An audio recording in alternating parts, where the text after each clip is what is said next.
നമസ്കാരമുണ്ട്. ഈ വീഡിയോയുടെ തംബ്നെയിൽ കണ്ട് ഈ വീഡിയോ ക്ലിക്ക് ചെയ്ത് നിങ്ങൾ കയറിയിട്ടുണ്ടെങ്കിൽ, ഞാൻ ഈ പറയുന്നത് നിങ്ങൾ കേൾക്കുന്നുണ്ടെങ്കിൽ, രണ്ട് കാര്യങ്ങളാണ് നിങ്ങൾക്ക് അറിയാനുണ്ടാവുക. ഒന്ന്, എനിക്കെത്ര കിട്ടിയെന്നുള്ളതും നിങ്ങൾക്ക് കിട്ടാൻ ചാൻസ് ഉണ്ടോ എന്നുള്ളതുമാണ്. എനിക്ക് നല്ലോണം കിട്ടിയിട്ടുണ്ട്, നിങ്ങൾക്കും കിട്ടും, ഉറപ്പായിട്ടും കിട്ടും. അതിൻ്റെ കണക്കൊക്കെ ഞാൻ കൃത്യമായിട്ട് പറയുകയും ചെയ്യാം. പക്ഷേ ഏറ്റവും പ്രധാനപ്പെട്ട ചോദ്യം എന്താണെന്നറിയോ? ആ ചോദ്യം അറിയാൻ വേണ്ടിയിട്ടായിരിക്കില്ല നിങ്ങൾ ഈ വീഡിയോ ക്ലിക്ക് ചെയ്തിട്ടുണ്ടാവുക.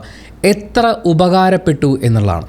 ഉപകാരപ്പെടുത്താൻ അറിയാമോ എന്നുള്ളതാണ്. എനിക്ക് ഉറപ്പാണ് ഈ വീഡിയോ ക്ലിക്ക് ചെയ്തിട്ടുണ്ടെങ്കിൽ നിങ്ങൾക്ക് എക്സ്ട്രാ കുറച്ച് പൈസയുടെ ആവശ്യമുണ്ട്. ഒരു എക്സ്ട്രാ വരുമാനം ഉണ്ടാവേണ്ടതിൻ്റെ ആവശ്യകത ശരിക്കും അനുഭവിക്കുകയാണ്. പക്ഷേ എന്തിനാണ് നിങ്ങൾക്ക് ആ പൈസ? കടങ്ങൾ തീർക്കാൻ വേണ്ടിയിട്ടാണോ? അതോ ഇൻവെസ്റ്റ് ചെയ്ത് അല്ലെങ്കിൽ സേവിങ്സിലേക്ക് മാറ്റാൻ വേണ്ടിയിട്ടാണോ? അതോ നിങ്ങളുടെ ഏറ്റവും ബേസിക് ആയിട്ടുള്ള ചില നീഡ്സ് ഇനിയും ഫുൾഫിൽ ചെയ്യപ്പെട്ടിട്ടില്ല, അതിലേക്ക് ചിലവാക്കാൻ വേണ്ടിയിട്ടാണോ? ഒരു വലിയ വിഭാഗം എനിക്ക് ഉറപ്പാണ് കടം തീർക്കാൻ വേണ്ടിയിട്ടായിരിക്കും. കാരണം നമ്മുടെ ഇപ്പോഴത്തെ ഒരു എക്സ്പെൻഡിച്ചർ കൾച്ചർ അങ്ങനെയാണ്. ഇപ്പോൾ ഒരു 1 ലക്ഷം രൂപ നിങ്ങളുടെ കയ്യിലേക്ക് കിട്ടിയെന്ന് വിചാരിക്കും.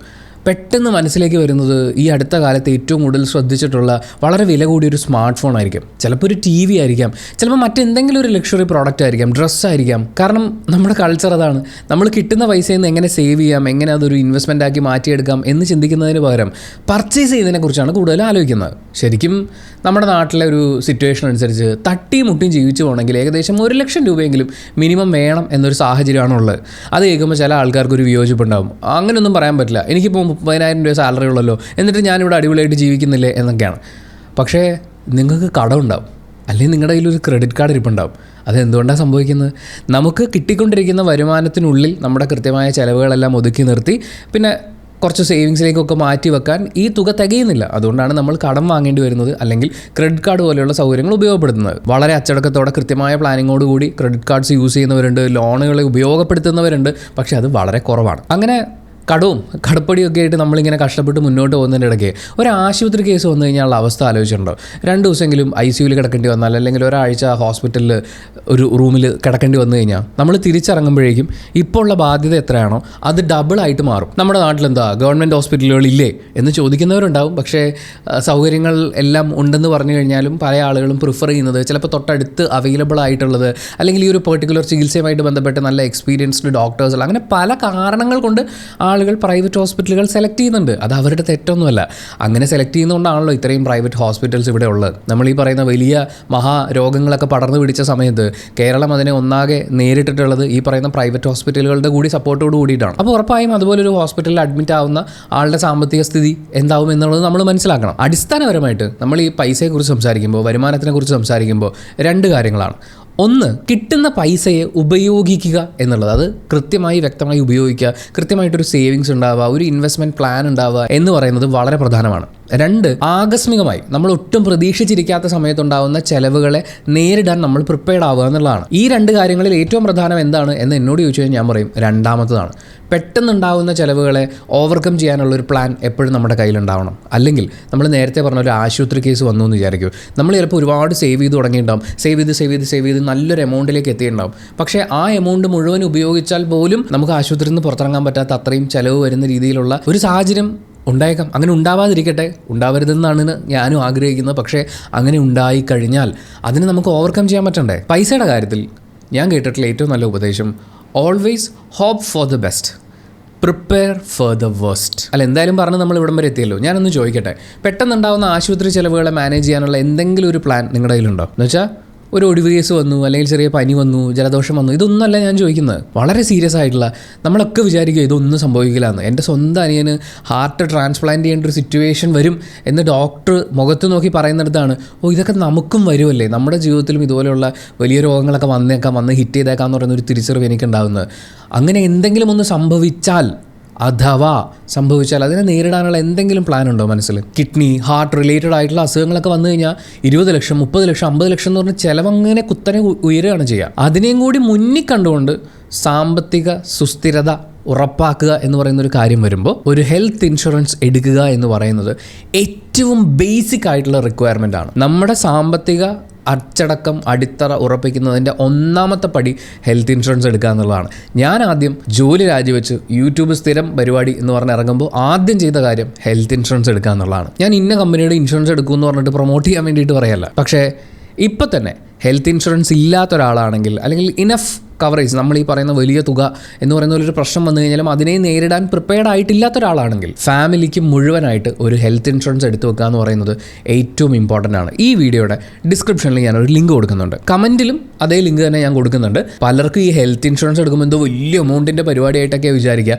പക്ഷേ 400-500 രൂപ മുതൽ പ്രീമിയം ആരംഭിക്കുന്ന ഇൻഷുറൻസ് പോളിസീസ് നിങ്ങൾക്ക് ആ ലിങ്കിൽ ക്ലിക്ക് ചെയ്ത് കഴിഞ്ഞാൽ കാണാൻ പറ്റും. 1 കോടി രൂപ വരെ ഇൻഷുറൻസ് കവറേജ് ഉള്ള പ്ലാനുകൾ ഇപ്പോൾ അവൈലബിൾ ആണ്. ഇപ്പോഴത്തെ ഏറ്റവും വലിയ പ്രത്യേകത 25% വരെ ഡിസ്കൗണ്ട് അവൈലബിൾ ആണെന്നുള്ളതാണ്. കൂടാതെ 30 മിനിറ്റിൽ ക്ലെയിം സപ്പോർട്ടും അവൈലബിൾ ആണ്. GST ഒക്കെ ഒഴിവാക്കിയതുകൊണ്ട് മുമ്പ് നമുക്ക് അടയ്ക്കാൻ പറ്റുമായിരുന്ന അതേ പ്രീമിയത്തിന് നമുക്ക് ഇരട്ടി കവറേജ് വരെ ഇപ്പോൾ അവൈലബിൾ ആക്കാൻ പറ്റും. സോ എക്സ്ട്രാ വരുമാനം കുറച്ച് പൈസയെങ്കിലും കൂടുതൽ കിട്ടണം എന്ന് നിങ്ങൾ ചിന്തിച്ച് തുടങ്ങുന്നതിന് മുമ്പ് നമുക്കുള്ള വരുമാനത്തിൽ നിന്ന് കുറച്ച് പൈസ നമ്മൾ നിർബന്ധമായും ഹെൽത്ത് ഇൻഷുറൻസിന് മാറ്റി വെക്കണം. അത് നമ്മുടെ സാമ്പത്തിക അടിത്തറ ഉറപ്പിക്കാനാണ് എന്ന് മനസ്സിലാക്കിയിട്ട് ലിങ്ക് ക്ലിക്ക് ചെയ്ത് ഡീറ്റെയിൽസ് നോക്കുക.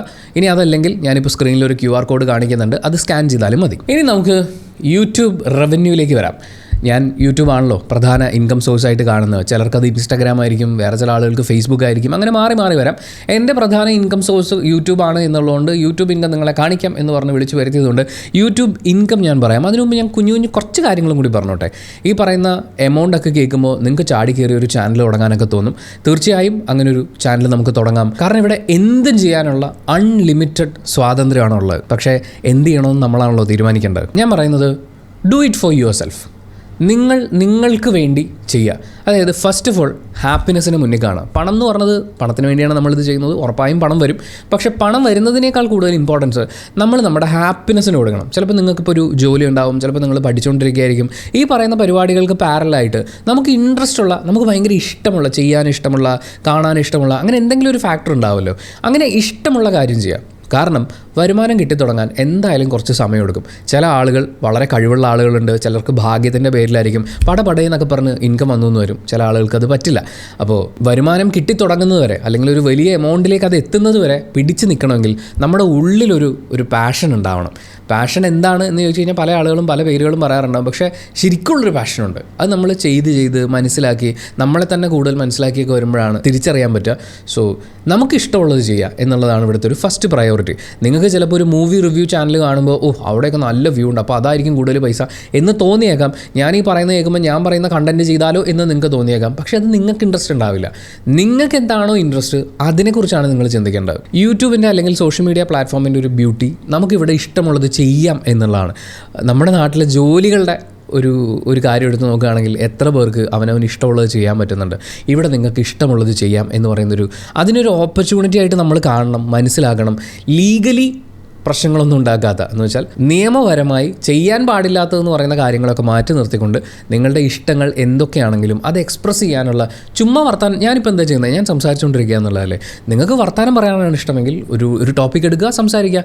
ആ ടോപ്പിക് എന്ത് വേണമെന്നുള്ളതും നിങ്ങളുടെ ഇൻട്രസ്റ്റിനനുസരിച്ച് തന്നെ തീരുമാനിക്കാം. അതാണ് നമ്മളെപ്പോഴും പറയുക, നിങ്ങളുടെ നീഷ് കണ്ടെത്തുക എന്ന് പറയും. ഇപ്പോൾ ടെക് റിവ്യൂ എന്ന് പറഞ്ഞ് ഒരു ചാനൽ തുടങ്ങാമെന്ന് പറഞ്ഞാൽ ടെക് റിവ്യൂ ഒരുപാട് പേര് ചെയ്യുന്നുണ്ടല്ലോ. അതിൽ നിങ്ങൾക്ക് എന്താണ് മറ്റുള്ളവരിൽ നിന്ന് ഡിഫറൻ്റായി കൊടുക്കാൻ പറ്റുക, അല്ലെങ്കിൽ നിങ്ങൾ എന്താണ് ഏറ്റവും കൂടുതൽ ശ്രദ്ധിക്കുന്നത് എന്നുള്ളതിനൊക്കെ അടിസ്ഥാനമാക്കിക്കൊണ്ട് നമുക്കിഷ്ടമുള്ളത് ഡെലിവർ ചെയ്യുക എന്നുള്ളതാണ്. ചിലപ്പോൾ പൈസ കിട്ടി തുടങ്ങാൻ ഒരുപാട് സമയം എടുത്തു എന്ന് വരും. പക്ഷേ നമ്മൾ ഇഷ്ടമുള്ളൊരു ജോലി ചെയ്യുന്നു എന്ന് പറയുന്ന സന്തോഷം കൊണ്ട് നമുക്കിത് കുറേ നാൾ ഓടിക്കാൻ പറ്റും. 1.5 വർഷം എനിക്ക് യൂട്യൂബിൽ നിന്ന് ഒന്നും കിട്ടിയിട്ടില്ല. പക്ഷേ ഞാൻ സിനിമകൾ കാണുമായിരുന്നു. എല്ലാ വെള്ളിയാഴ്ചകളിലും സിനിമകൾ കണ്ട് അതിൻ്റെയൊക്കെ റിവ്യൂസ് പോസ്റ്റ് ചെയ്ത് വെള്ളിയും ശനിയൊക്കെ ഉറങ്ങാതിരുന്ന് വീഡിയോസ് പോസ്റ്റ് ചെയ്യുമായിരുന്നു. എനിക്കതിൽ നിന്നൊരു സന്തോഷം കിട്ടുന്നുണ്ടായിരുന്നു. സന്തോഷമുണ്ടോ പയ്യെ വരുമാനം വന്നോളും. പക്ഷേ അത് പറയുമ്പോഴും സങ്കടകരമായൊരു യാഥാർത്ഥ്യം ഉണ്ട്. അത് നമ്മൾ മനസ്സിലാക്കുന്നുണ്ട്.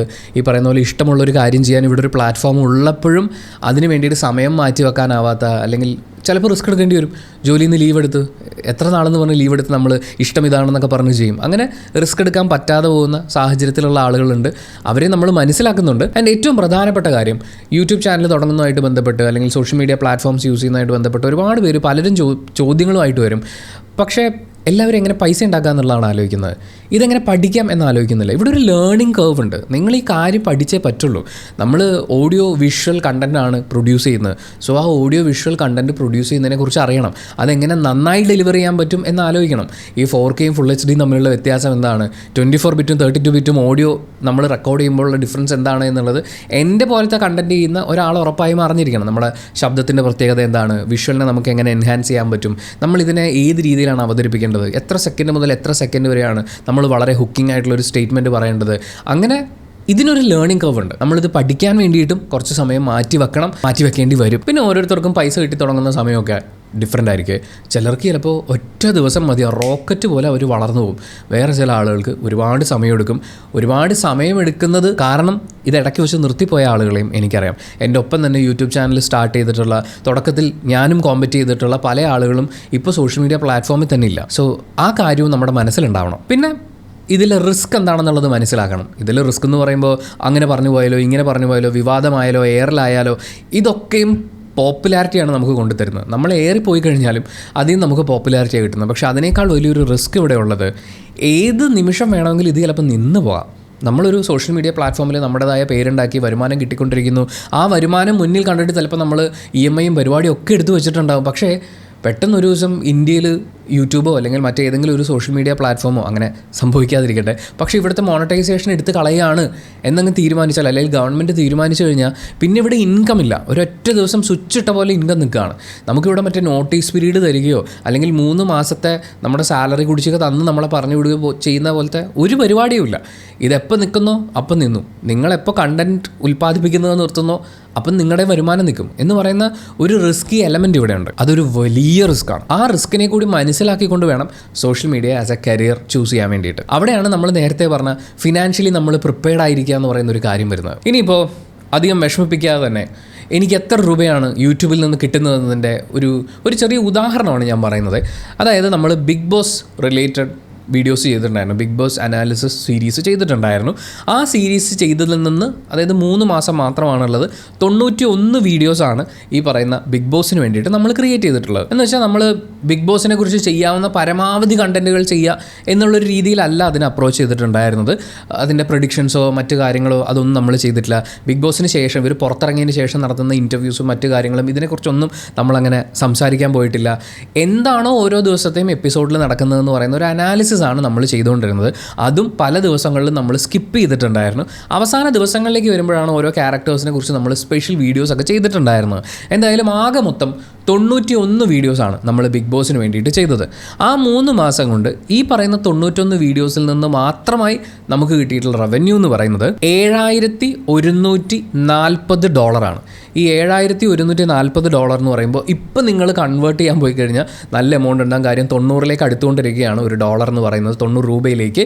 പക്ഷേ ഇത് നമ്മൾ പറയുന്നത് ബിഗ് ബോസ് അവസാനിക്കുന്നതിന് തൊട്ട് മുമ്പ് വരെയുള്ളതാണ്. നമുക്കതിനെ റൗണ്ട് ചെയ്ത് 6 ലക്ഷം രൂപ എന്ന് വിചാരിക്കാം. 91 വീഡിയോസിലായിട്ട് 3 മാസം കൊണ്ട് ബിഗ് ബോസ് കണ്ടന്റിൽ നിന്ന് മാത്രം നമുക്ക് കിട്ടിയിട്ടുള്ളത് 6 ലക്ഷം രൂപയാണ്. ഈ എമൗണ്ടിൻ്റെ വലിപ്പം എനിക്ക് എങ്ങനെയാണ് ഫീൽ ചെയ്യുന്നതെന്ന് ചോദിച്ചാൽ, ഞാൻ ഏറ്റവും അവസാനം വർക്ക് ചെയ്തത് റെഡ് എഫ്എമ്മിലായിരുന്നു. അവിടുത്തെ എൻ്റെ വാർഷിക ശമ്പളം മാസം ഞാൻ വാങ്ങുന്നത് ×12, ആ വാർഷിക ശമ്പളത്തേക്കാൾ 2 ലക്ഷം രൂപയോളം കൂടുതലാണ് 3 മാസം കൊണ്ട് ബിഗ് ബോസ് കണ്ടന്റ് ചെയ്ത വകയിൽ എനിക്ക് യൂട്യൂബിൽ നിന്ന് ഏൺ ചെയ്യാൻ പറ്റിയത്. കുറച്ച് കാര്യങ്ങൾക്കും കൂടി ഒരു ക്ലാരിറ്റി തരണം എന്ന് എനിക്ക് ആഗ്രഹമുണ്ട്. ഇത് നമ്മുടെ മെയിൻ ചാനലിലെ ഇൻകം അല്ല. ബിഗ് ബോസ് കണ്ടൻറ്റ് ചെയ്യുന്നതിനോടൊപ്പം നമ്മൾ ട്രെയിലർ റിയാക്ഷൻസും മറ്റ് കണ്ടൻറ്റുകളും ഒക്കെ സിൽമ ടോക്സ് എന്ന് പറയുന്ന നമ്മുടെ യൂട്യൂബ് ചാനലിൽ ചെയ്തിട്ടുണ്ട്. പക്ഷേ അതിൽ നിന്നുള്ള വരുമാനം എല്ലാം കൂട്ടി ടോട്ടൽ റവന്യൂ അല്ല ഞാൻ നിങ്ങളോട് പറയുന്നത്.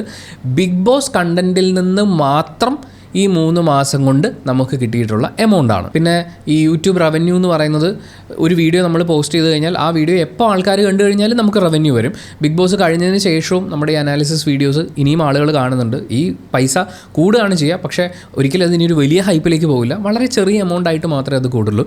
നമുക്കിതിനെ റൗണ്ട് ചെയ്ത് 6 ലക്ഷം രൂപ എന്ന് പറയാം. നമ്മുടെ നാട്ടിലെ ഒരു സാധാരണ ജോലിക്ക് പോകുന്ന ആളെ സംബന്ധിച്ച് നോക്കുമ്പോൾ ഇതൊരു കൊതിപ്പിക്കുന്ന റവന്യൂ ആണ്. കാരണം 6 ലക്ഷം രൂപ നമുക്ക് സേവ് ചെയ്യാൻ പറ്റും ഒരു വർഷം. നമുക്ക് കിട്ടുന്ന ശമ്പളം എല്ലാം കൂടി കൂട്ടി വെച്ചിട്ട് നമ്മുടെ നാട്ടിൽ ജീവിക്കുമ്പോൾ സ്വാഭാവികമായും ഇല്ല, അല്ലെങ്കിൽ അത്രയും വലിയ പോസ്റ്റിലായിരിക്കണം. മാത്രമല്ല ഈ തുക കൃത്യമായി ടാക്സ് അടച്ച് ആളുകളെ തെറ്റിദ്ധരിപ്പിക്കാതെ, മോശമായ കണ്ടൻറ്റുകളോ തെറ്റിദ്ധാരണകളോ പ്രചരിപ്പിക്കാതെ, നമ്മൾ ആരുടെയും PR എടുക്കുകയോ ഇങ്ങനെയുള്ള കാര്യങ്ങളൊന്നും ചെയ്തിട്ടില്ല. ആരെങ്കിലും മനഃപൂർവ്വം ദ്രോഹിക്കാൻ വേണ്ടി വീഡിയോസ് ചെയ്യുകയോ ഇങ്ങനെയുള്ള യാതൊരു പരിപാടിയും ചെയ്തിട്ടില്ല. വളരെ എത്തിക്കലായി കൃത്യമായി ടാക്സ് അടച്ച് നമ്മുടെ ഗവൺമെൻറ് നിഷ്കർഷിക്കുന്ന എല്ലാ കാര്യങ്ങളും പാലിച്ചുകൊണ്ട് തന്നെ നമ്മൾ ചെയ്തിട്ടുള്ള കണ്ടൻറ്റിൽ നിന്നുള്ള ഈ വരുമാനം ഒരു സാധാരണക്കാരനെ സംബന്ധിച്ച് വളരെയധികം കൊതിപ്പിക്കുന്ന ഒന്നാണ്. സ്വാഭാവികമായും സോഷ്യൽ മീഡിയ പ്ലാറ്റ്ഫോം എന്ന് പറയുന്നത് ഒരു സാധാരണക്കാരനെ സംബന്ധിച്ച് അയാളുടെ ഒരു ജീവിതം അയാൾ ആഗ്രഹിക്കുന്ന പോലെ കെട്ടിപ്പടുക്കാൻ ഹെൽപ്പ് ചെയ്യുന്ന ഒന്ന് തന്നെയാണ്. പക്ഷേ ആദ്യം പറഞ്ഞ കാര്യങ്ങൾ വീണ്ടും ഒന്നുകൂടി ഓർമ്മിക്കുകയാണ്. നിങ്ങളുടെ ഓഡിയൻസ് ആരാകണമെന്നും അവരെന്ത് എപ്പോൾ എങ്ങനെ കാണണമെന്നും തീരുമാനിക്കുന്നത് നിങ്ങളാണ്.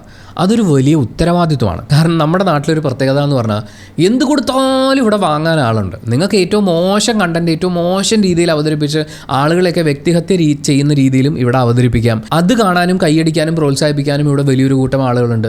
നിങ്ങൾക്ക് സമൂഹത്തിൽ എന്തെങ്കിലും മാറ്റം ഉണ്ടാവണം എന്നുള്ള രീതിയിലും കാര്യങ്ങൾ അവതരിപ്പിക്കാം.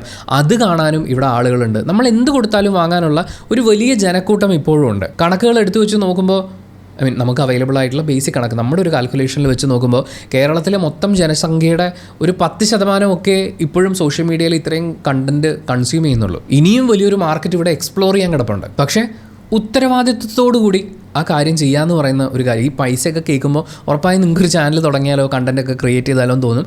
ധൈര്യമായിട്ട് തുടങ്ങിക്കോളൂ. പക്ഷേ ഒരു ലേണിംഗ് കർവ് ഉണ്ടാവുമെന്ന് മനസ്സിലാക്കുക. ഇതിലൊരു ഉത്തരവാദിത്വം ഇൻവോൾവ് ആണെന്നുള്ളത് മനസ്സിലാക്കുക. പിന്നെ പൈസ കിട്ടിത്തുടങ്ങുന്ന സമയത്ത് അവിടെയാണ് ഏറ്റവും പ്രധാനപ്പെട്ട പ്രശ്നം. ഞാൻ ആദ്യം പറഞ്ഞില്ലേ, ഇത് നിങ്ങൾക്കും കിട്ടുമോ? കിട്ടും.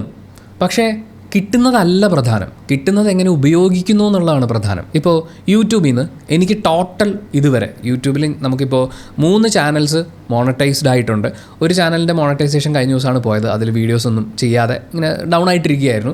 പക്ഷേ ഇത്രയും ചാനൽസിലായിട്ട് ഇത്രയും കാലം കൊണ്ട് എനിക്ക് യൂട്യൂബിൽ നിന്ന് കിട്ടിയിട്ടുള്ള പൈസ ഉണ്ടെങ്കിൽ അത് ഒരുമിച്ച് എൻ്റെ കയ്യിൽ തരുവാണെങ്കിൽ എനിക്ക് 2 പ്രാവശ്യം എൻ്റെ ലൈഫിൽ സെറ്റിൽ ആവാനുള്ള പൈസ കിട്ടിയിട്ടുണ്ട്. പക്ഷേ ഇതൊക്കെ കിട്ടുന്നത് മാസമായിട്ടാണ്, ചെറിയ ചെറിയ എമൗണ്ടുകളായിട്ടാണ്. പക്ഷേ അതെനിക്ക് ഉപകാരപ്പെട്ടിട്ടുണ്ടോ? ലൈഫിൽ ആ പൈസ കൊണ്ട് ഞാൻ സെറ്റിൽ ചെയ്തിട്ടുണ്ടോ എന്ന് ചോദിച്ചു കഴിഞ്ഞാൽ സത്യം പറഞ്ഞാൽ ഇല്ല. എനിക്ക് ഇനിയും കുറേ കടങ്ങൾ ബാക്കി നിൽക്കുന്നുണ്ട്. ആ എക്സ്പീരിയൻസ് വെച്ചിട്ടാണ് ഞാൻ നിങ്ങളോട് പറയുന്നത്, കിട്ടുന്നതിനേക്കാൾ കൂടുതൽ പ്രധാനം കിട്ടുന്നത് നിങ്ങൾ എന്തിനുപയോഗിക്കുന്നു എന്നുള്ളതാണ്. ഫസ്റ്റ് ഓഫ് ഓൾ, ഞാൻ ഈ സാമ്പത്തിക ഉപദേശം തരാൻ വേണ്ടിയിട്ടുള്ള സർട്ടിഫൈഡ് പ്രൊഫഷണൽ ഒന്നുമല്ല. ഞാനും ലേൺ ചെയ്തുകൊണ്ടിരിക്കുകയാണ്. ഇപ്പോഴും പൈസ വരുന്ന സമയത്ത് ഞാൻ ഇങ്ങനെയല്ലല്ലോ ചെയ്യേണ്ടത്, അങ്ങനെയാണല്ലോ ചെയ്യേണ്ടത് എന്നൊക്കെ പറയുന്ന ലേണിംഗ് അൺലേണിംഗ് കർവിലൂടെയാണ് ഞാൻ കടന്നു പോയിക്കൊണ്ടിരിക്കുന്നത്. ഉപദേശം തരാനൊന്നും ഞാൻ ആളല്ല. നിങ്ങൾക്ക് ഫിനാൻഷ്യൽ കൺസൾട്ടൻസിനെ എങ്ങനെ പണം വിനിയോഗിക്കണം എന്നുള്ളതിനെക്കുറിച്ച് പഠിച്ചിട്ടുള്ള ഫിനാൻഷ്യൽ കൺസൾട്ടൻസിനെ പരിഗണിക്കാവുന്നതാണ്. അല്ലെങ്കിൽ ലൈഫിൽ ഒരുപാട് എക്സ്പീരിയൻസ് ഉള്ള ആളുകളോട് നിങ്ങൾക്ക് സംസാരിക്കാവുന്നതാണ്. എനിക്ക് പറഞ്ഞുതരാൻ പറ്റുന്നത് ഞാൻ ചെയ്ത കാര്യങ്ങൾ, ചെയ്തതിലൂടെ ചെയ്യരുത് കേട്ടോ എന്ന് മനസ്സിലാക്കിയിട്ടുള്ള കാര്യങ്ങളാണ് ഞാൻ നിങ്ങളോട് പറയുന്നത്. അതിലെ ഏറ്റവും ബേസിക് കൺസെപ്റ്റ് ഇത്രയേ ഉള്ളൂ. നിങ്ങൾ കടത്തിലേക്ക് ഒരാളെ കൊണ്ടുവരാതിരിക്കുക എന്നുള്ളതാണ്. ഇപ്പോൾ നമ്മൾ ഈ യൂട്യൂബ് ചാനൽ തുടങ്ങുന്ന കാര്യം പറയുമ്പോൾ പോലും അത് ചെയ്യണം ഇത് ചെയ്യണം എന്നൊക്കെ ആഗ്രഹമുണ്ട് ചേട്ടാ. പക്ഷേ 1 ജോലി 2 ജോലിയൊക്കെ ചെയ്ത് ഇങ്ങനെ ഓടിക്കൊണ്ടിരിക്കുകയാണ്. ഇതിനിടയിൽ നമുക്ക് സമയം കിട്ടുന്നില്ല. ജോലിക്ക് കയറിയപ്പോൾ തൊട്ട് കടം തീർക്കലാണ്. അത്രയും കടം വീട്ടുകാരുണ്ടാക്കി വെച്ചിട്ടുണ്ട്. പിന്നെ വീട്ടുകാരുണ്ടാക്കുന്നത് മാത്രമല്ല, നമ്മളായിട്ടും കുറേ കടം തുടങ്ങി വെക്കും. 10,000 രൂപ സാലറി ഉള്ള ആളുടെ കയ്യിൽ 50,000 രൂപയുടെ മൊബൈൽ ഫോൺ ഇരിപ്പുണ്ടെങ്കിൽ അയാളത് EMIക്ക് വാങ്ങിയതാണ്. അയാളുടെ ആഗ്രഹത്തിന് അത് വാങ്ങിക്കുന്നതിൽ തെറ്റൊന്നും ഞാൻ പറയില്ല. പക്ഷേ അയാൾ ജീവിതം മുന്നോട്ട് പോകുമ്പോൾ ഒരു പങ്കാളി കൂടി ചേരുമ്പോൾ അവർക്ക് ഒരുമിച്ചൊരു കുഞ്ഞുണ്ടാകുമ്പോൾ ആ കുഞ്ഞിനെ കൂടി കടത്തിലേക്ക് കൊണ്ടുവരുന്ന ഒരവസ്ഥയിലാണോ ഇപ്പോൾ ജീവിച്ചുകൊണ്ടിരിക്കുന്നത് എന്നുള്ളത് വളരെ വളരെ വളരെ പ്രധാനമാണ്. കഴിഞ്ഞ 6-7 വർഷം കൊണ്ട് എനിക്ക് യൂട്യൂബിൽ നിന്ന് കിട്ടിയ വരുമാനം മൊത്തം എടുത്തു വെച്ചാൽ ഞാൻ പറഞ്ഞു 2 പ്രാവശ്യം എനിക്ക് ലൈഫിൽ സെറ്റിൽ ആവാനുള്ള എമൗണ്ട് ഉണ്ട്. പക്ഷേ ഇന്നൊരു വിവാഹം കഴിച്ചൊരു കുഞ്ഞിനെ ഈ ലോകത്തേക്ക് കൊണ്ടുവരാൻ ഇപ്പോൾ ഞാൻ സെറ്റിലാണോ എന്ന് ചോദിച്ചു കഴിഞ്ഞാൽ ഒരിക്കലുമല്ല. ഒരു കാരണവശാലും ഞാനത് ചെയ്യില്ല. അതൊന്ന് മനസ്സിൽ വെച്ചിട്ട് ബാക്കി കാര്യങ്ങളിലേക്ക് നോക്കിക്കഴിഞ്ഞാൽ നമുക്ക് ഒരുപാട് ക്ലാരിറ്റി കിട്ടും. ആദ്യത്തെ പ്രശ്നം, നമുക്ക് നീഡും വാണ്ടും അറിയില്ല എന്നുള്ളതാണ്. നമുക്ക് ശരിക്കും ഒരു സാധനം വാങ്ങണമെന്നൊരു ആഗ്രഹമൊക്കെ തോന്നും. പക്ഷേ അതിൻ്റെ നീഡുണ്ടോ എന്ന് ചോദിച്ചു കഴിഞ്ഞാൽ ഇല്ല. ഞാൻ എത്രയോ ഫോണുകൾ വാങ്ങിച്ചു കൂട്ടി ഈ സമയത്തിൻ്റെ ഉള്ളിൽ. ഞാൻ ക്യാമറാസ് അപ്ഗ്രേഡ് ചെയ്യുന്ന സമയത്ത് ഇപ്പോഴും ഞാൻ പുതിയ ക്യാമറകളൊക്കെ ലോഞ്ച് ചെയ്യുമ്പോൾ അപ്പം ഇങ്ങനെ നോക്കിയിരിക്കും. ഞാനും ഷസാമും തമ്മിൽ നടന്നിട്ടുള്ള കോൺവെർസേഷനിൽ ഏറ്റവും കൂടുതൽ പുതിയ ഫോണിനെ കുറിച്ചിട്ട്, ഈ ഫോൺ വാങ്ങിച്ചാൽ എങ്ങനെ ഇരിക്കും, ഇത് വാങ്ങിച്ചാൽ എങ്ങനെ ഇരിക്കും എന്നുള്ളതാണ്. കാരണം എൻ്റെ മൈൻഡ് പോകുന്നത് പർച്ചേസിങ്ങിലേക്കാണ്. അതെനിക്കൊരു ഐ വാണ്ട് ഇറ്റ്, എനിക്കത് കിട്ടിയാൽ കൊള്ളാമെന്നുണ്ട്. പക്ഷേ ഐ ഡോണ്ട് നീഡ് ഇറ്റ്. ആ നീഡിനെ അഡ്രസ്സ് ചെയ്യാതെ വാണ്ടിനെ അഡ്രസ്സ് ചെയ്യുന്നു എന്നുള്ളതാണ് നമ്മൾ ചെയ്യുന്ന ഏറ്റവും വലിയ തെറ്റ്. അത് എന്ത് സാധനമാണെങ്കിലും, ഒരു സ്മാർട്ട് ഫോണോ ഒരു ലാപ്ടോപ്പോ കമ്പ്യൂട്ടറോ അങ്ങനെ എന്ത് സാധനം വാങ്ങുമ്പോഴാണെങ്കിലും, വീട്ടിലേക്ക് കുറച്ച് സാധനങ്ങൾ വാങ്ങിക്കാമെന്ന് വിചാരിക്കുമ്പോഴാണെങ്കിലും ഞാൻ നേരെ സൂപ്പർ മാർക്കറ്റിൽ പോകും. 2 കിലോയുടെ സവാളയുടെ ഒരു പാക്കറ്റും വാങ്ങിച്ച് പെട്ടിയിലിടും. 2 കിലോയുടെ ഒരു ഉരുളക്കിഴങ്ങും. അതായത് ഒരു വീടാകുമ്പോൾ ഉരുളക്കിഴങ്ങും സവാള ആവശ്യം വരുമല്ലോ. കാര്യം എന്നെ വീട്ടിൽ നിന്ന് അമ്മ പണ്ട് കടയിൽ വിടുമ്പോൾ ഞാനിതാ വാങ്ങിച്ചുകൊണ്ടിരുന്നത്. ഇത് എന്തിനാണെന്ന് എനിക്കറിയില്ല. I thought I want it. പക്ഷേ ഇതിൻ്റെ നീഡുണ്ടോ ഇല്ലയോ എന്നുള്ളത് ഞാൻ ചെക്ക് ചെയ്തിട്ടില്ല. ഇത് വാങ്ങിച്ചുകൊണ്ടിരിക്കുകയാണ്. ഇതുപോലെ തന്നെയാണ് ഓഫറിൽ കിട്ടുമ്പോൾ 50% ഓഫ് അല്ലെങ്കിൽ ബൈ 1 ഗെറ്റ് 1 ഫ്രീ. ഇത് അറിയുമ്പോൾ തന്നെ നമ്മൾ പോയി സാധനം വാങ്ങുകയാണ്. നമുക്കതിന് നീഡുണ്ടോ എന്നുള്ളത് നമ്മൾ ചെക്ക് ചെയ്യില്ല. ഇത് ഞാൻ എൻ്റെ ലൈഫിൽ ചെയ്ത തെറ്റാണ്. ഞാൻ നിങ്ങളെ ഉപദേശിക്കുകയല്ല. ഇത് ചെയ്യാതിരുന്നാൽ തന്നെ കുറേ പൈസ നിങ്ങളുടെ കയ്യിൽ മിച്ചം ഉണ്ടാകും. ക്രെഡിറ്റ് കാർഡ് പരിപാടികൾ. ഈ ക്രെഡിറ്റ് കാർഡ് യൂസ് ചെയ്യുക എന്ന് പറയുന്നത് അതൊരു സ്കില്ലാണ്. നമ്മൾ നല്ലോണം അക്വയർ ചെയ്യേണ്ട ഒരു സ്കില്ലാണ്. കൃത്യമായി ഉപയോഗിച്ചാൽ ഇതുപോലെ ഉപകാരമുള്ളൊരു സാധനമില്ല. നിങ്ങളുടെ ക്രെഡിറ്റ് സ്കോർ വളരെയധികം ഉയർത്താനും നിങ്ങൾക്ക് നല്ല ലോണുകൾ കിട്ടാൻ, ചിലപ്പോൾ ഒരു ലാൻഡും ഒരു വീടും കൂടി വാങ്ങാനുള്ള ലോൺ നിങ്ങൾക്ക് കിട്ടുമായിരിക്കും. പക്ഷേ നിങ്ങളുടെ ക്രെഡിറ്റ് സ്കോർ അതിൽ ഭയങ്കര ഇമ്പോർട്ടൻ്റ് ആണ്. ബാങ്കുകൾ നിങ്ങൾക്ക് ലോൺ തരുന്നതിന് മുമ്പ് അത് നോക്കും. അതിനെ ഉയർത്തിക്കൊണ്ടുവരാൻ നല്ല രീതിയിൽ ഉപയോഗിക്കുന്ന ക്രെഡിറ്റ് കാർഡ്സ് കൊണ്ട് പറ്റും. കൃത്യമായി പ്ലാൻ ചെയ്തെടുക്കുന്ന ലോൺ, ആ ലോൺ എടുക്കുന്നത് എന്തിനാണ്? അതിൽ നിന്ന് നമ്മൾ ഇത്ര വരുമാനം കണ്ടെത്താൻ ഉദ്ദേശിക്കുന്നുണ്ട്, ഈ ലോൺ ഇങ്ങനെ ഇത്രയും പ്രോപ്പറായി അടച്ചു തീർക്കുമ്പോൾ നമ്മുടെ ക്രെഡിറ്റ് സ്കോർ ഇത്ര ഉയരും, അത് വെച്ചിട്ട് നമുക്ക് അടുത്ത കാര്യം പ്ലാൻ ചെയ്യണം എന്ന് പറയുന്ന ഒരു ഫിനാൻഷ്യൽ പ്ലാനിങ് ഇല്ലാതെ ക്രെഡിറ്റ് കാർഡുകൾ എടുത്തു കൂട്ടുക, ലോണുകൾ എടുത്തു കൂട്ടുക. എന്നെ ഏത് ബാങ്കിൽ നിന്ന് വിളിച്ചിട്ട് സാർ ഒരു 1.5 ലക്ഷം രൂപ സാറിന് പ്രീ അപ്രൂവ്ഡ് ലോൺ ഉണ്ടെന്ന് പറഞ്ഞാൽ ആ എടുത്തോന്ന് പറയും. അപ്പോൾ നിങ്ങൾ ആലോചിക്കുന്നുണ്ട് ഇത്രയും ലക്ഷം പൈസയും കിട്ടി ലോണും എടുത്തിട്ട് ഇവനിതൊക്കെ എന്താ ചെയ്തതെന്ന്. സത്യം പറഞ്ഞാൽ എനിക്കറിയില്ല. നോ പറയുക എന്ന് പറയുന്നത് വളരെ വളരെ വളരെ ഇമ്പോർട്ടൻ്റ് ആയിട്ടുള്ള കാര്യമാണ് ഫിനാൻഷ്യൽ കാര്യങ്ങളിലേക്ക് വരുമ്പോൾ. ഒരു ലോണിൻ്റെ ഈ പ്രീ അപ്രൂവ്ഡ് ലോണിൻ്റെ കോൾ വരുന്നു, അല്ലെങ്കിൽ ഒരു ക്രെഡിറ്റ് കാർഡ് തരാം സാറിന് പറയുന്നു, നമുക്കത് ആവശ്യമുണ്ടോ എന്ന് ചിന്തിച്ചിട്ട് നോ പറയാൻ പഠിക്കണം. ആ നോ നമ്മൾ പറയില്ല, പൈസയല്ലേ. അതൊരു മിഡിൽ ക്ലാസ് മെൻറ്റാലിറ്റിയാണ്. അല്ലെങ്കിൽ ഞാനൊക്കെ മിഡിൽ ക്ലാസ്സിൻ്റെ ഒരു ലോവർ പോർഷനിൽ എവിടെയോ ഉണ്ടായിരുന്ന, അല്ലെങ്കിൽ ഈ പറയുന്ന BPL ലൈനിന് തൊട്ട് മുകളിൽ എങ്ങനെയോ കഷ്ടിച്ച് നിലനിന്ന് പോയിരുന്ന ഒരാളാണ്. അങ്ങനെ ഒരാളെ സംബന്ധിച്ച് പണം എന്ന് പറയുന്നത് നമുക്ക് എന്തൊക്കെയോ വാങ്ങാനും കാര്യങ്ങൾ നടത്തിയെടുക്കാനും വേണ്ടി മാത്രമുള്ളൊരു സാധനമാണ്. പണം എന്ന് പറയുന്നത് ഞാൻ പണിയെടുത്തുണ്ടാക്കുന്നു, അത് വെച്ച് എനിക്ക് ഈ സാധനങ്ങളൊക്കെ വാങ്ങുക അല്ലെങ്കിൽ ആർക്കെങ്കിലും വീതിച്ചു കൊടുക്കുക എന്ന് പറയുന്നതിനപ്പുറത്തേക്ക് ഇത് ഞാൻ ഹോൾഡ് ചെയ്യേണ്ടതാണെന്നും ഈ പണത്തിനെ കൊണ്ട് എനിക്ക് വേണ്ടി വർക്ക് ചെയ്യാൻ ഞാൻ ആ പണത്തിനെ ഉപയോഗിക്കണമെന്ന് പറയുന്ന ഒരു മൈൻഡ് സെറ്റ് എനിക്കില്ല. സാമ്പത്തികമായി നല്ല നിലയിലുണ്ടായിരുന്ന വീട്ടിലെ കൂട്ടുകാർ പണത്തെക്കുറിച്ച് സംസാരിക്കുമ്പോൾ ഇപ്പോഴാണ് ഞാനത് ശ്രദ്ധിക്കുന്നത്. അവരുപയോഗിക്കുന്ന വാക്കുകൾ അതൊക്കെ വളരെ ഇമ്പോർട്ടൻ്റ് ആണ്. പണം എന്ന് പറയുന്നത് അത് നമ്മുടേതാണ്. V on it. നമ്മൾ പണിയെടുത്തുണ്ടാക്കി എടുത്തിട്ടുള്ളൊരു സാധനമാണ്. നമ്മുടെ ഓണായിട്ടുള്ളൊരു കാര്യത്തിന് നമ്മൾ ഉത്തരവാദിത്വം ഇല്ലാതെ ചിലവാക്കുമോ? നമ്മുടെ സമയം, നമ്മുടെ ജീവിതത്തിലെ ആരോഗ്യം അത്രയും ഇമ്പോർട്ടൻ്റ് ആണ്. അത് സ്പെൻഡ് ചെയ്ത് നമ്മൾ ഉണ്ടാക്കിയിട്ടുള്ള പണം നമ്മൾ ഉത്തരവാദിത്വം ഇല്ലാതെ പെരുമാറുമോ? ഒരിക്കലും ഇല്ല, ഒരിക്കലും ചെയ്യാൻ പാടില്ല. പക്ഷേ ഞാൻ ചെയ്തു ഗൈസ്, ഒരു ഉത്തരവാദിത്വം ഇല്ലാതെ. ഇപ്പം എന്താണ്, അത് വേണോ, ഇപ്പോൾ നമുക്ക് അവിടെ പോയി ഇത് ചെയ്യണോ, ഓക്കെ, ഒരു പ്രശ്നമില്ല എന്ന് പറഞ്ഞ് ഒരു വലിയ കണക്ക് പറയട്ടെ. ഞാൻ എറണാകുളത്തെ ഒരു ജിമ്മിൽ മാത്രം കൊണ്ട് കൊടുത്തത് ഏകദേശം 2 ലക്ഷത്തോളം രൂപയാണ്. പക്ഷേ എനിക്ക് കൃത്യമായ പ്ലാൻ ഇല്ലായിരുന്നു. അവിടെയുള്ള ട്രെയിനേഴ്സുമായിട്ട് ഞാൻ കൃത്യമായി കമ്മ്യൂണിക്കേറ്റ് ചെയ്തിട്ടില്ലായിരുന്നു. പലവട്ടം ജോയിൻ ചെയ്യുമ്പോൾ 3 മാസത്തേക്ക് ഒരുമിച്ചടച്ചാൽ നമുക്ക് ഇത്ര രൂപ കുറയും. അപ്പോൾ 3 മാസം ടോട്ടൽ ഓരോ മാസം വെച്ച് കൊടുക്കുന്നതിനേക്കാൾ എന്തുകൊണ്ടും കുറയുമല്ലോ 3 മാസത്തേക്ക് ഒരുമിച്ചെടുക്കുമ്പോൾ. അപ്പോൾ അങ്ങനെ 3 മാസത്തേക്ക് എടുക്കും. പക്ഷേ 1-2 ആഴ്ച മാക്സിമം പോകാൻ പറ്റുമായിരിക്കും. അത് കഴിഞ്ഞ് യാത്രകളോ മറ്റെന്തെങ്കിലും കാര്യങ്ങളോ വരുന്നു, ജിമ്മ് മുടങ്ങുന്നു, വീണ്ടും ഇത് തന്നെ ചെയ്യുന്നു. ഇത്രയും തുക ഞാനൊരു ജിമ്മിൽ കൊടുത്തിട്ടുണ്ട് എന്നുള്ളത് ഞാൻ ആ ജിമ്മിലേക്ക് GPay ചെയ്ത് എൻ്റെ കണക്കെടുത്ത് നോക്കിയപ്പോഴാണ് എനിക്ക് മനസ്സിലായത്. ക്രെഡിറ്റ് കാർഡ്സിൻ്റെ ബില്ല് വരുമ്പോഴാണ് ഞാൻ ഇതിനെക്കുറിച്ച് ചിന്തിക്കുന്നത്. പക്ഷേ ഈ ക്രെഡിറ്റ് കാർഡ്സൊക്കെ പുട്ടുപോലെ അടയ്ക്കാനുള്ള പൈസ എൻ്റെ കയ്യിൽ വന്നു പോയിട്ടുണ്ട്. നമ്മൾ ഈ ടാക്സ് അടയ്ക്കുന്നതുകൊണ്ട് എൻ്റെ ഇൻകം ടാക്സ് റിട്ടേൺസ് ഫയൽ ചെയ്യുന്ന ആൾ എന്നെ വിളിച്ചു ചോദിച്ചു, ഉണ്ണി നീ ഈ പൈസയൊക്കെ എന്താ ചെയ്തത്? ഒരൊറ്റ കോളാണ്. ഒരു ജൂൺ ജൂലൈ മാസത്തിൽ ഞാൻ കണക്കുകളെല്ലാം അയച്ചു കൊടുത്തു. കുറച്ച് കഴിഞ്ഞപ്പോൾ എനിക്കൊരു കോൾ വന്നു, ഉണ്ണി നീ ഈ പൈസയൊക്കെ എന്താ ചെയ്തത്? ഞാൻ ചോദിച്ചു ഏത് പൈസ എന്ന് ചോദിച്ചപ്പോൾ അവരെന്നോടൊരു തുക പറഞ്ഞു. ഒരു വർഷം യൂട്യൂബിൽ നിന്ന്, ആ ഒരു വർഷം യൂട്യൂബിൽ നിന്നും പ്രൊമോഷൻസ് ആയിട്ടും എനിക്ക് കിട്ടിയിട്ടുള്ള ടോട്ടൽ എമൗണ്ട് പറഞ്ഞു വന്നിട്ട് ചോദിച്ചു, ഉണ്ണി നീ ഈ പൈസ എന്താ ചെയ്തത്? ഞാനിങ്ങനെ ഇരുന്ന് പോയി. എനിക്കുണ്ടായിരുന്ന എൻ്റെ അറിവിലുള്ള സകല കടങ്ങളും തീർത്ത് എറണാകുളത്ത് ഒരു നല്ല ഫ്ലാറ്റിന് അഡ്വാൻസ് കൊടുക്കാനുള്ള അത്രയും പൈസ ആ വർഷം എൻ്റെ അക്കൗണ്ടിൽ വന്നിട്ടും എൻ്റെ കയ്യിൽ ഒന്നുമില്ല. ആ മാസം ഈ കണക്കുകളൊക്കെ സബ്മിറ്റ് ചെയ്ത ഈ ITR ഫയൽ ചെയ്യാൻ ഹെൽപ്പ് ചെയ്ത ആൾക്ക് 4000 രൂപ കൊടുക്കാൻ ഞാൻ ആ മാസം കഷ്ടപ്പെട്ടു. സോ ഇത് വളരെ ഫ്ലക്ച്വേറ്റിംഗ് ആയിട്ടുള്ള ഒരു ഇൻകമാണ്. വരുമ്പോൾ കുറേ വരും, ചിലപ്പോൾ കുറച്ചേ വരുള്ളൂ, ഏത് നിമിഷവും നിന്നു പോവാം. പക്ഷേ ഇത് വന്നുകൊണ്ടിരിക്കുന്ന സമയത്ത് അതിനെ കൃത്യമായി ബ്ലോക്ക് ചെയ്ത് എവിടെയൊക്കെയാണ് ഇത് സ്പ്ലിറ്റ് ചെയ്ത് പോകേണ്ടത്, നമുക്ക് കൃത്യമായിട്ടുള്ളൊരു സേവിങ്സ് ഉണ്ടാവണം. ഞാൻ ഏറ്റവും ആദ്യം 2010 റേഡിയോ മാംഗോയിൽ ജോയിൻ ചെയ്യുമ്പോൾ 7500 രൂപയാണ് കട്ടിങ് കഴിഞ്ഞ് എൻ്റെ കയ്യിൽ കിട്ടിക്കൊണ്ടിരുന്ന സ്റ്റൈപ്പൻഡ്. ഞാൻ അന്ന് ട്രെയിനി ആയിരുന്നു. ഈ RJ എന്ന് പറയുമ്പോൾ എന്തോ ഭയങ്കര സാലറി കിട്ടുന്ന പരിപാടിയാണ് എന്നൊന്നും വിചാരിക്കരുതെന്ന് ഞാൻ പറയുള്ളൂ. ഇപ്പോഴത്തെ കാര്യം എനിക്കറിയില്ല. അന്ന് എനിക്ക് അത്രേ എൻ്റെ കയ്യിൽ കിട്ടുന്നുള്ളൂ. അന്ന് എന്നോട് ഓഫീസിൽ കൂടെ വർക്ക് ചെയ്യുന്നവർ പറഞ്ഞാൽ, എടാ നീ ഒരു 1000 രൂപ എങ്ങും തൊടാതെ 1000 രൂപ ഒരു RD ഇട്, വേറെ ഒന്നും നീ ചെയ്യണ്ട, 1000 രൂപ RD ഇട്, ബാക്കി പൈസ വെച്ച് ജീവിച്ചാൽ മതി എന്നുള്ളത്. പക്ഷേ ഞാൻ ആ സമയത്ത് ആലോചിച്ചത് നമുക്ക് അത് ചെയ്യാനുണ്ട്, ഇത് ചെയ്യാനുണ്ട്, ഇതെല്ലാം കഴിഞ്ഞിട്ട് മിച്ചം വരികയാണെങ്കിൽ സേവ് ചെയ്യാമെന്നാണ്. റഫായിട്ടൊരു കണക്ക് പറഞ്ഞാൽ കഴിഞ്ഞ 15 വർഷം ഞാൻ 1000 രൂപ മാത്രം വെച്ച് RD ഇട്ടിരുന്നെങ്കിൽ, വെറും 1000 രൂപ ഒന്നും കൂട്ടാതെ ഇട്ടിരുന്നെങ്കിൽ 3 ലക്ഷം രൂപ ഉണ്ടാവുമായിരുന്നു. അത് 3 ലക്ഷം രൂപ ഒരു ചെറിയ എമൗണ്ട് അല്ല എന്ന് സ്വന്തം ജീവിത ചെലവുകൾ സ്വന്തമായി വഹിക്കുന്ന ആളുകൾക്ക് മനസ്സിലാക്കാവുന്നതേ ഉള്ളൂ. ഒരു വർഷത്തെ മാത്രം 1000 രൂപ RDയും അടുത്ത വർഷം സാലറി ഹൈക്ക് വരുമ്പോൾ വീണ്ടും ഒരു 1000 രൂപ കൂട്ടി, അങ്ങനെ ഒരു 1000 രൂപ ഓരോ വർഷവും കൂട്ടിയിട്ട് പോയിരുന്നെങ്കിൽ ഇന്ന് എൻ്റെ കയ്യിൽ നമ്മൾ ഈ പറഞ്ഞ പോലെ നല്ലൊരു ഫ്ലാറ്റിന് അഡ്വാൻസ് കൊടുക്കാനുള്ള എമൗണ്ട് ഉണ്ടായേനെ. പക്ഷേ പ്രശ്നം എവിടെയെന്ന് വെച്ചാൽ ഈ കഴിഞ്ഞു പോയ കാലങ്ങളിൽ മുഴുവൻ ഞാൻ ചിന്തിച്ചത് ചിലവുകളെല്ലാം കഴിഞ്ഞ്, കടങ്ങളും അവിടെ കൊടുക്കാനുള്ള ഇവിടെ കൊടുക്കാനുള്ള നമ്മുടെ ആവശ്യങ്ങളെല്ലാം കഴിഞ്ഞിട്ട് മിച്ചം വരുന്ന പൈസയിൽ നിന്ന് എടുത്ത് സേവ് ചെയ്യാം എന്നുള്ളതാണ്. അങ്ങനെ ഒരിക്കലും ചെയ്യല്ലേ എന്നാണ് എനിക്ക് പറയാൻ, എൻ്റെ ഏറ്റവും ബേസിക് എക്സ്പീരിയൻസ് വെച്ചിട്ട് എനിക്ക് പറയാനുള്ളത്. നിങ്ങളുടെ കയ്യിൽ എത്ര രൂപ വന്നാലും അതിൽ നിന്ന് ഇത്ര % എമൗണ്ട് ഇനി പെർസെൻറ്റേജ് ഒന്നും ഇല്ലെങ്കിൽ 1000 രൂപയുടെ വെറും 1000 രൂപ അത് ആർ ഡി ഇട്ടേക്കുക. നിങ്ങൾ ചിലപ്പോൾ പാർട്ട് ടൈം ജോലിക്ക് പോകുമായിരിക്കും, ഒരു ദിവസം 300-500 രൂപ നിങ്ങളുടെ കയ്യിൽ കിട്ടുമായിരിക്കും. അതിൽ ഇത്ര പൈസ അത് സേവിങ്സ് മാത്രമാണ് എന്ന് പറഞ്ഞ് മാറ്റി വെക്കാൻ നമുക്ക് പറ്റണം. നമ്മുടെ കയ്യിൽ നമ്മുടെ സേവിങ്സ് ഇല്ലെങ്കിൽ ഏത് നിമിഷവും എന്ത് സാഹചര്യവും ഉണ്ടായേക്കാം. അതിനെ പ്രതിരോധിക്കാൻ നമുക്ക് പറ്റണമെങ്കിൽ നമ്മുടെ കയ്യിൽ കുറച്ച് പൈസ വേണം. സേവിങ്സിനെ കുറിച്ച് പറയുമ്പോൾ ആദ്യം നമ്മൾ കേൾക്കാൻ പോകുന്ന തിരിച്ചുള്ള ഡയലോഗ് എന്ന് പറയുന്നത് ഈ കടമൊക്കെ ഒന്ന് തീർന്നിട്ട് വേണ്ടേ സേവ് ചെയ്ത് തുടങ്ങാൻ എന്നുള്ളതാണ്. അങ്ങനെ നിങ്ങൾ ചിന്തിക്കുന്ന ഒരാളാണെന്നുണ്ടെങ്കിൽ കടം തീർക്കുന്നതിന് നിങ്ങളൊരു ഫോർമുല ഉണ്ടാക്കണം. ഏറ്റവും കൂടുതൽ പലിശ നിങ്ങൾ കൊടുത്തുകൊണ്ടിരിക്കുന്ന കടങ്ങൾ ആദ്യം തീർത്ത് കടങ്ങളെ ആദ്യം നിങ്ങളൊന്ന് പ്രയോറിറ്റൈസ് ചെയ്യണം. ആ കടം കൂടാതിരിക്കാനുള്ള മാർഗ്ഗങ്ങൾ തീരുമാനിക്കണം. ചിലപ്പോൾ ശക്തമായ തീരുമാനങ്ങൾ എടുക്കേണ്ടി വരും.